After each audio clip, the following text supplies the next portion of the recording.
নমস্কার বন্ধুরা, আবার খাবার নিয়ে চলে আসলাম। দেখেন, এই দেখেন মায়া মাছ ভাজা। শরীরটা খুব খারাপ, তারপরেও খেতে হবে, না খেলে পরে ওষুধ খাওয়া যাবে না। এবার ওষুধ না খেলে তাড়াতাড়ি এই শরীরটা ভালোও হবে না, তাই সব কিছু আপনাদের সঙ্গে শেয়ার করি। তো দেখেন, এই যে মায়া মাছ ভাজা, আর আর এখানে দেখেন বাংড়ি মাছ দিয়ে পেঁয়াজ দিয়ে সুন্দর করে, মশলা কম দিয়ে আর কি, দেখা যাচ্ছে অনেক বেশি মশলা কিন্তু মশলা কম। আর এখানে দেখেন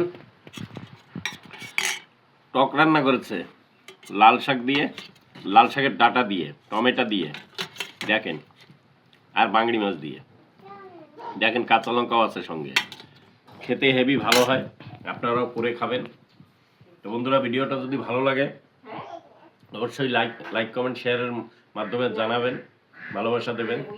যে পেজটাকে এখনো ফলো দেননি অবশ্যই ফলো করবেন। যারা ইউটিউবে দেখছেন তারা সাবস্ক্রাইব করে দেবেন। বন্ধুরা ভালো থাকবেন, সুস্থ থাকবেন। আবার একটা ভিডিওর সঙ্গে দেখা হবে।